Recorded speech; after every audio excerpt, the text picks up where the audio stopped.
Welcome to Windy Night Stories. Tonight's story is by Katherine Tynan. The Picture on the Wall.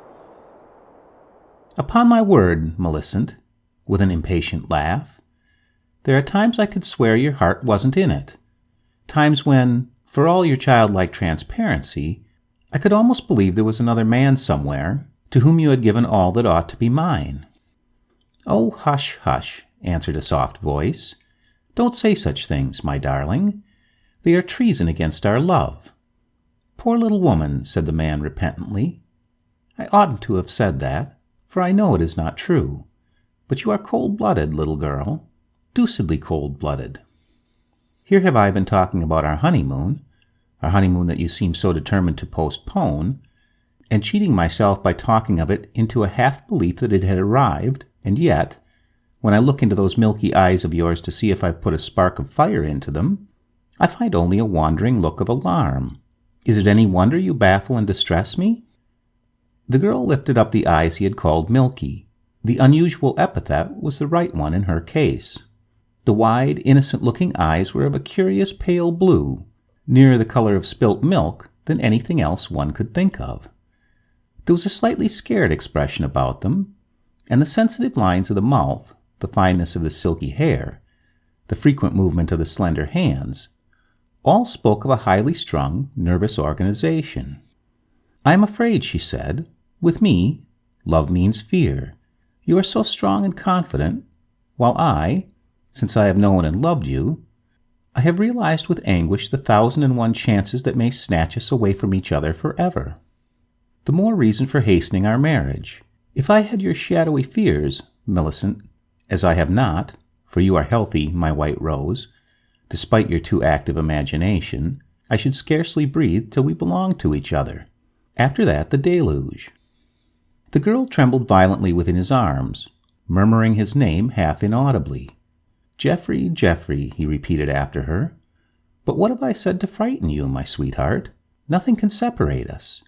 It is only your timidity that delays our heaven. Why, Millicent, why? Do you know sometimes I could crush you to bend your will to mine?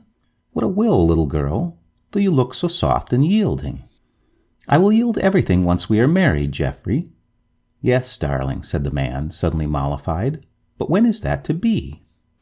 Let us forget about it, Geoffrey, for a little while. Let us be lovers. Marriage so often means the end of love, or, at least, the end of romance. It shall not with us, you foolish child. I promise you that, if that is all you fear. She gave a little tired sigh, as of one who gives in out of weariness. Poor Geoffrey, she said, stroking his cheek, it is hard that you should be worried with my inexplicable whims. Wait a little longer patiently. When you come to Dormer Court next month, I promise you that then I will fix the date, if you still desire it. The man laughed. If I still desire it, sweetheart, well, thanks for so much grace. I have had visions of your perpetual unwillingness that should land us somehow into old age unmarried.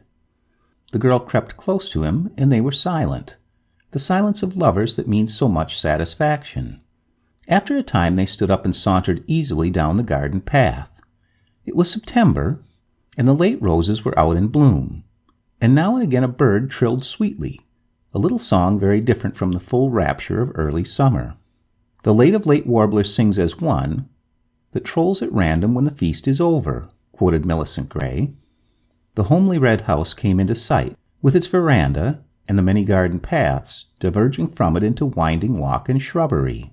There was a lady in the veranda, comfortably seated in a rocking chair, her eyes bent on the novel in her hand, and a pretty tea equipage drawn within reach of her. She looked up as the lovers approached.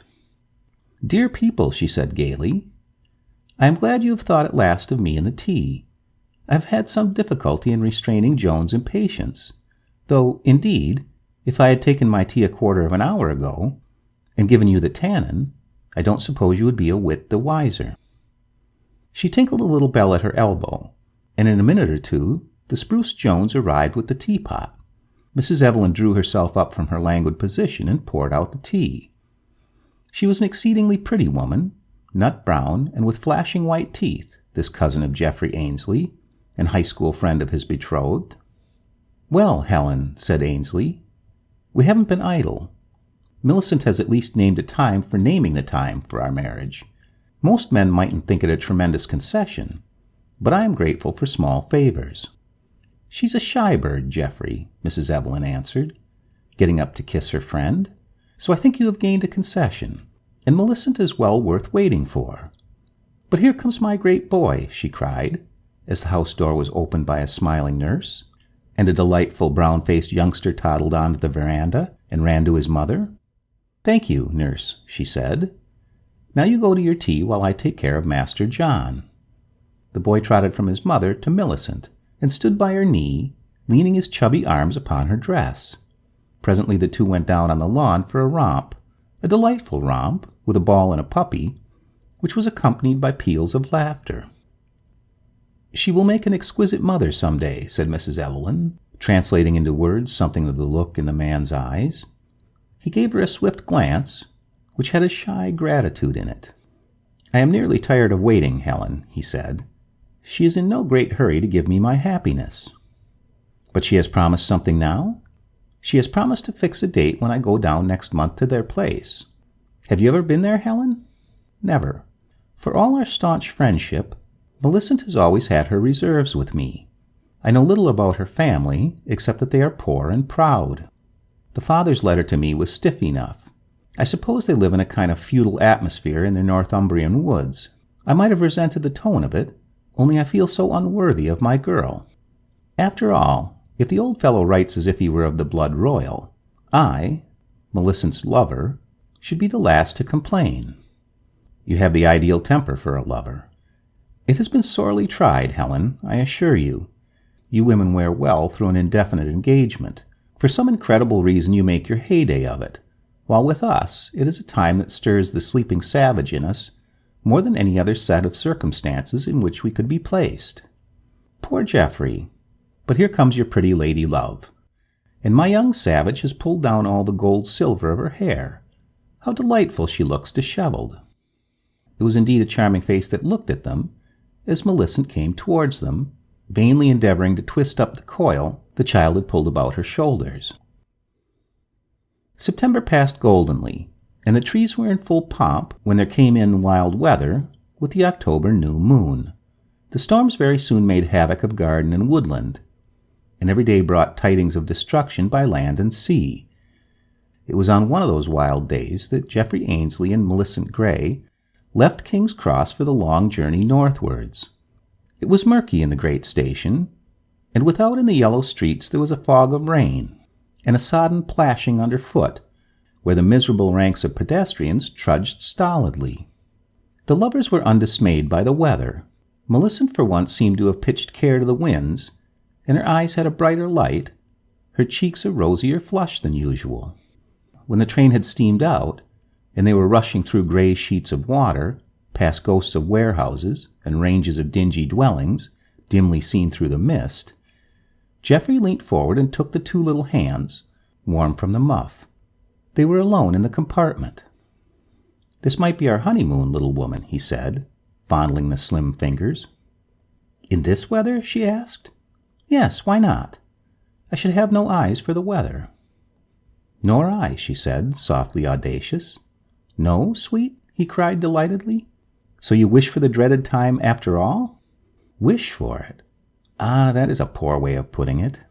He had not often seen her in this mood, and was enchanted. "You are making up to me now for being so cold sometimes. You have starved me, Millicent.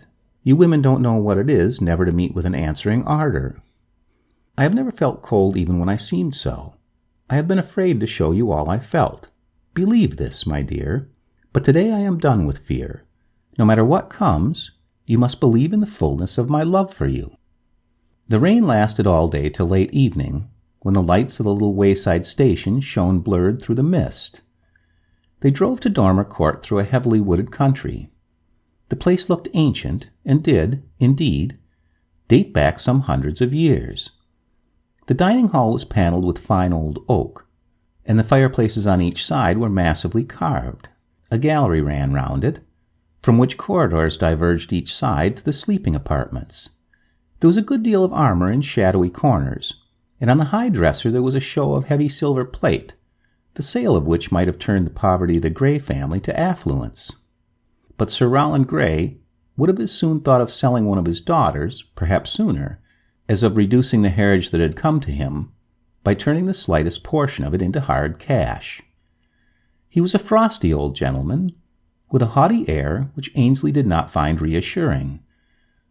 Dormer Court seemed to him a rather chilly place, and glancing at Millicent as they entered, he thought she looked suddenly nervous and depressed. Those great fireplaces would have needed roaring caskets of wood in them to make the place human, but they showed only polished brass dogs, evidently quite innocent of use, for some time at least. Ainsley noticed these things as he passed through the hall on his way to the drawing-room, an apartment as stately as the dining hall, and more chilly. There Millicent's sister and his hostess awaited them. She was a rather unhappy-looking woman, past her first youth, and delicate-looking. His room, to which he followed a manservant carrying his portmanteau, was gloomy. The bed had huge testers hung with heavy curtains. The shuttered windows were also heavily draped. The dark mahogany furniture was of the most massive build. But as soon as the servant had left the room, and Ainsley had an opportunity to notice these things, he observed the portrait above the fireplace which seemed to dominate the room, and which drew his own gaze to it with a curious sense of fascination. The portrait was that of a handsome man, dressed according to the period of the Second Charles. His skin had the peculiarly warm, ruddy tinge we associate with Van Dyck's portraits, and out of this setting his eyes looked startlingly blue. His love-locks straying over a steel corselet were golden brown, and altogether he looked a most gallant cavalier. But the painting of the eyes was the painter's greatest achievement. As Ainsley stood looking at the picture with a candle lighted to better see it, he could have sworn the eyes looked back at him like those of a living man. He turned to the dressing-table with a half-uneasy laugh at his own delusion. He had laughed out unconsciously, and as he did so, he thought the laugh was faintly echoed within the room. He looked around him sharply. No, the room looked harmless enough, and it was not likely to be anything but imagination. Yet the eyes of the portrait seemed to gaze towards him, and he fancied now that they had a saturnine gleam to them. "Nerves, my friend," he muttered to himself. "This is a new development. You'll be looking under the bed and prodding the window curtains for burglars next, like any hysterical woman." But he could not shake off the sense of being watched. He made a resolution not to yield to his folly by looking at the portrait, but as he went to and fro, he felt assured that the eyes were following him. "Confound you, sir," he said at last, half jocosely. "I wish you'd keep your eyes out of my back." He could have sworn again that he heard a faint, malicious laugh. "Well," he said as he finished his toilet, "if Dormer Court possesses such a thing as a haunted room, I'm in it. It would make a nice little case for the Psychical Society." At dinner the conversation somewhat flagged. Ainsley did his best valiantly to keep it going, but reflected within himself that certainly Dormer Court was not cheerful. Millicent had become very quiet since she entered her home, and Sir Rowland, though he treated his guest with very punctilious courtesy, had apparently little to say. The elder Miss Grey scarcely spoke, and once when Ainsley addressed her directly, started violently. "Poor little Millicent," said the lover to himself. "No wonder she is a little strange sometimes. She will be different in a happier atmosphere." Presently, in the search for a subject of conversation, he remembered the portrait. "That is a very fine portrait over the fireplace in my bedroom. A genuine Van Dyck, is it not, Sir Rowland?" The baronet bent his frosty brows upon him. "It is not a Van Dyck," he said coldly. Millicent had turned quite pale when the picture was mentioned. She now leant forward and said in a shocked voice, "You have not put him in that room, father?" "Why not?" said the old man sharply. "Guests of honor have slept in that room many a time." The girl sank back in her seat very pale. Ainsley had no opportunity later of asking her the meaning of this odd little scene. He guessed, indeed, that the room had some ill name, but was not perturbed. The man in the portrait was a decent-looking fellow, he thought, and if he chose to walk, why, one might have worse company. He was not at all likely to be afraid of a ghost. Indeed, To see one was an experience he rather coveted, for he had had most other adventures that can fall to a civilized man. The evening was no improvement on the dinner. Millicent sat silent and scared-looking. Her sister played melancholy music at the grand piano, and Sir Rowland, having detained the young man inordinately long in the dining room, discussing some dry aspect of politics which happened to interest him, continued the discussion till 10 o'clock, at which hour everyone was expected to retire. By 10 o'clock Ainsley was indeed in a rather bad temper. He didn't like his future father-in-law, with his bushy eyebrows, his pursed, opinionated mouth, and his light eyes, with their suggestion of evil temper. "Once I carry off my girl," he said to himself, "'tis precious little Dormer Court will see of us." He had nothing but a handshake of her at parting for the night. Into that, however, he managed to infuse as much loving reassurance as he could under her father's discouraging glance. When he went up to his room, he again examined the portrait. The life-likeness of the eyes was so pronounced that he reached up to feel the painted canvas, and so make sure. He was reminded of a story he had once read, in which someone had been spied upon by living eyes, gazing through the holes where the painted eyes of the portrait had been. Only harmless canvas, he said to himself, but the painter of those eyes, if he wasn't Van Dyck, must have had an uncanny sort of genius of his own. He determined to look no more at the portrait, but blew out his candle and jumped into bed. He was soon sleeping soundly, in spite of the rain that beat against the windows and the blast that howled in the chimney. He could not have told how long he had slept when he was awakened by a cold breath on his forehead. He opened his eyes in thick darkness and thrust out his hands. They met only air, though that struck strangely chill. Then from the dark into which he gazed, a face shaped itself, an evil face, swollen, distorted, malignant. The eyes, with a red gleam in them, looked furiously into his. Ainsley was a brave man, but the hair of his head stood up, and the sweat came in drops on his forehead. He pushed both hands against the face, and felt nothing, but it seemed to recede a little into the darkness. Then, still watching it, he felt for the box of matches which had stood beside his bed. He scarcely knew how he was able to see the face, because he felt the darkness of the room to be intense. The light seemed to come in some strange way from the apparition itself, and to illume only that. He struck a match sharply, and the flame sputtered a little, and then stood up steadily. The face was gone now. He jumped out of bed and lit the candles on his dressing table. Then he peered about him into the dark corners. There was nothing. He opened the great wardrobe, looked behind the curtains, lifted the valance of the bed. There was nothing anywhere. He sat down on the side of his bed and wiped his face. "By Jove," he said, "that was a nasty experience." He lifted his eyes to the portrait. The eyes were still watching him, and he had the delusion that their expression had changed. They looked like the eyes of an enemy. The eyes of the apparition, he shuddered recalling them, had the expression of a tiger before he springs. Ainsley felt with a sick horror that another minute of darkness, and the creature would have grappled with him. He was struck now by a certain likeness between the eyes of the portrait and those tiger eyes. And the face, yes, there had been a shadowy likeness. If the handsome face there on the wall had been battered, bruised, beaten out of human likeness, it might be something like that face in the dark. Ainsley looked at his watch. 1 o'clock. The room was very cold and smelled damp. He was determined not to lie down again in the canopied bed, where he had seemed so horribly at the mercy of the evil thing. He looked around for materials to make a fire. There were none. A fire would have been companionable in his vigil. He looked at his 2 candles. They were tall and solid, and would last till daylight. He wished he had had a book to keep him company, for he was determined not to sleep again. But the most diligent search in the room brought him nothing, and he remembered, with an impatient exclamation, that he had left his big parcel of newspapers in the hall as he entered. He dressed himself fully, and then threw himself into an armchair to get through the hours as best he could. He had deliberately turned the chair so that he should not see the portrait. How he wished for some companionship in his dreary vigil.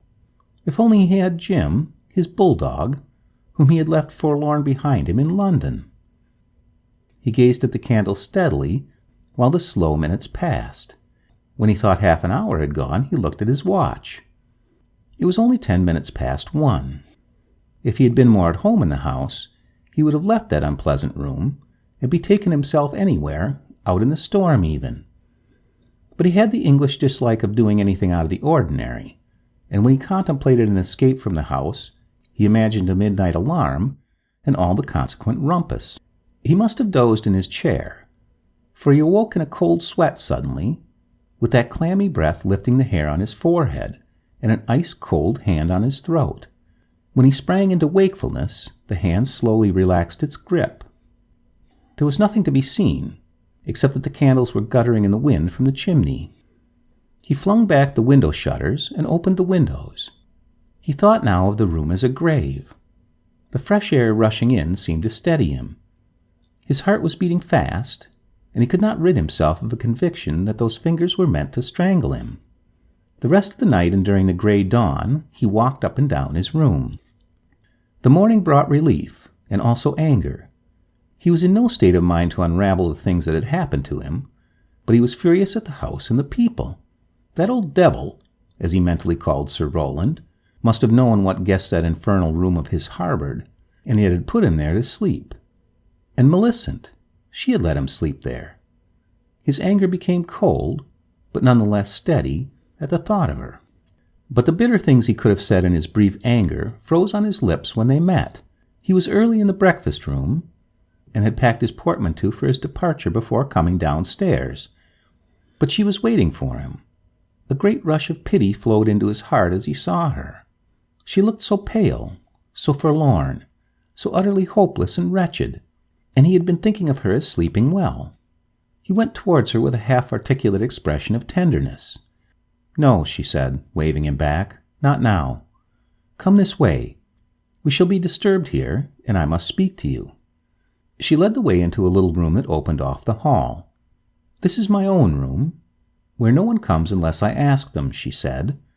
"We are safe here. Now tell me, my dear, how did the night go?" Her voice was full of tenderness, but it was a tenderness that repelled rather than attracted. He felt that she wanted no lover-like demonstrations, and that the few feet of space between them might have been as wide as the sea, so effectually did she seem to set him apart. "You know," he said awkwardly, by way of answer, "I did not sleep well." "You saw it?" she asked, her eyes dilating. "I certainly fancied I saw something very unpleasant." "Don't try to describe it," she said. "Go back to the room. Lift the picture over the fireplace and look at the reverse side. Then come back here and tell me if that is what you saw." He obeyed dumbly. The portrait was a heavy one to lift, but his arms were strong, and he swung it around on its cord. When it turned into the light, he almost cried out. On the back of the portrait was painted the face he had seen in the night. He hurried from the room with a shudder. He felt that he never wanted to enter it again, and his repugnance to the house was so strong that he could hardly breathe within its four walls. He returned to where he had left her. "Well," she said, "I don't know what devilry is at the root of it, but the house on the back of the portrait is the face that came to me in the night." For a minute she hid her eyes. Then she spoke in a voice which pain had made apathetic. "It is the end of our love." He would have uttered a fierce protest, but she silenced him with a commanding gesture. "It is the end, and nothing you can ever say or do will make it otherwise." The man on the wall, whose evil spirit still haunts that room, was an ancestor, Sir Anthony Grey. He was a bad man, and after a wicked life he died raving mad. Whether the second portrait of him in his madness was painted cynically or seriously, none of us know. Its existence is only known to ourselves. Unhappily, Sir Anthony left us his madness. Now and then it skips a generation. My father escaped, but our only brother is a dangerous madman, and at any time the curse may seize upon Alison or me. I was wicked when I thought that I could marry you and keep this from you, but not wicked enough to do it with a light heart. You will some day be grateful for the night of terror that saved you from a worse thing. I shall never marry now, and I only hope that you will be able to forgive me, because I loved you and was sorely tempted." "I will not give you up," said the man with an oath. "You will," she said sadly. "You will be sad for a little while, But presently you will realize what an escape you have had, and be glad. Malevolent, Malevolent, are you in earnest? Am I really to go away out of your life, and you out of mine? There was despair in his cry, but there was also acquiescence, and she caught the sound. She looked at his imploring face with a maternal pity. It must be, my dear, she said. I will wait for you, he cried. I shall never marry, and I shall always be ready to come to you. Oh, Malevolent, Malevolent, is there no help? But even as he said it, he knew there was none. The reeling shock of the thing, coming upon him after his night of terror, had scarcely left him the power of thinking clearly, but somewhere at the back of his mind he was conscious that what she had told him was irrevocable. However his wounded passion cried out for her, he felt that her most unhappy doom had set her as far beyond man's love as though she were already dead. Goodbye, she said mournfully, but she did not offer to kiss him or touch his hand. The carriage will be round for you presently, and you will wait here till it comes. I shall explain to my father, for you will not care to see him. She left him standing there, dumb, and glided like a ghost from the room. A few minutes later the servant brought him his coffee on a tray, with a message that the carriage was ready. He drank the coffee half-consciously, thinking to himself that she had not been so lost in her bitter trouble as to forget his material wants. Malevolent had always been kind. He remembered that her kindness was one of the qualities he had loved in her. A minute later the carriage had swept him into the depths of the forest. Malevolent Grey, unseen herself, watched it depart, and noticed that his head was bowed and his shoulders drooped. It was her last sight of him. As the forest took him, she turned away to accept the burden of her lonely life and the terrible possibilities it held. The end.